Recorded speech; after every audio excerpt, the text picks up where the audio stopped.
কে স্বাগত আমার crafty garden চ্যানেলে। এটা দেখুন গাঁদা গাছ, এই একটাও গাঁদা গাছ আছে, এইটা ওইটার মধ্যে কতটা তফাৎ দেখতে পাচ্ছেন। এটা কত সুস্থ সবল এবং কড়িও এসে গেছে, সবই একসঙ্গেই বসিয়েছিলাম, তবু দেখুন আর এর অবস্থা। আর তার সঙ্গে দেখুন এটা হচ্ছে ডালিয়া গাছ, এই ডালিয়া চারাগুলো দেখুন সবে বসিয়েছি। আর এই দুটো ডালিয়া চারা দেখুন, এগুলো আমার নার্সারি থেকে কিনে আনার পরেই একটা ডালিয়া গাছে খেয়াল করিনি লেদা পোকার আক্রমণ ছিল এইটাতে, এবার ওইটাকে আমি সাইড করে রাখিনি বলে সব গাছে আক্রমণ হয়েছে।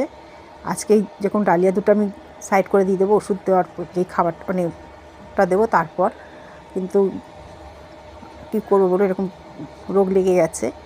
তা এটার জন্য কিন্তু একদম ঘরোয়া উপায়, একটা উপায় আছে, কোনো লেদা পোকা বা এরকম পাতা কুঁকড়িয়ে যাওয়া সব কিছুতে একদম ঘরোয়া উপায়। কারণ এই ছোটো ছোটো চারা গাছে আপনি কোনো রকমের কেমিক্যাল জাতীয় কীটনাশক প্রয়োগ করতে পারবেন না, গাছ মরে যাওয়ার খুবই ভয় থাকবে। এটা তো গাঁদা গাছটা আমার রাতারাতি এরকম খেয়ালই করিনি যে এরকম হয়ে গেছে দেখছে। এই যে প্রথমে জল নিতে হবে, একদম সুস্থ সাদা জল নিয়ে ভালো করে জোরে স্প্রে করে দিতে হবে, খুব ভালো করে একদম জোরে গায়ে জোরে স্প্রে দিতে হবে খুব স্পিডে। আর উপরে দেখুন একটা পাতাতে লেগেছে খেয়াল করিনি, ওই ডালিয়া গাছটাতেও লেগেছে উপরে, যেটা আমি বসিয়ে দিয়েছি ওটাতেও খুব ভালো করে স্প্রে করে দিতে হবে। স্প্রে করার পর যে দিতে হবে যেটা, সেটা খুবই ঘরোয়া জিনিস, সেটা দিলে পরে গাছে ক্ষতি হয় না এবং খুব ভালো উপকার হয়। দেখুন এই গাছটাতেও ভালো করে দিয়ে দিচ্ছি আর কি। এটাতে দেখুন একটা পাতা দেখুন নৌকার মতন উল্টে গেছে, উল্টো দিকে উল্টেছে। এটার পাতাটার পিছনটাতে কোনো রকমের মাকড়সা ঠাকুসা জাতীয়তে আক্রমণ করছে, যে পাতার পিছনটাতেও ভালো করে জল দিয়ে ধুয়ে দেবো আমি, এটাকেও ভালো করে স্প্রে দেবো, ভালো করে জল দিয়ে সাদা জলেরই স্প্রে মারছি, ভালো করে এটাকেও স্প্রে করে দেবো।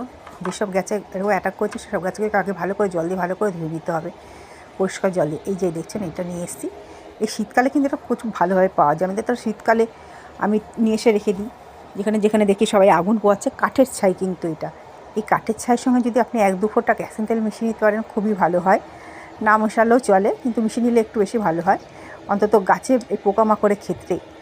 এই দেখুন এইটুকু নেব, নিয়ে যেহেতু জল দেওয়া আছে এটা ভালো করে লাগিয়ে দেবো যাতে উঠবে না, আর পোকাগুলো ক্যাসিন তেলের গন্ধে দূরেও চলে যাবে আর দুবার অ্যাটাক করতেও পারবে না।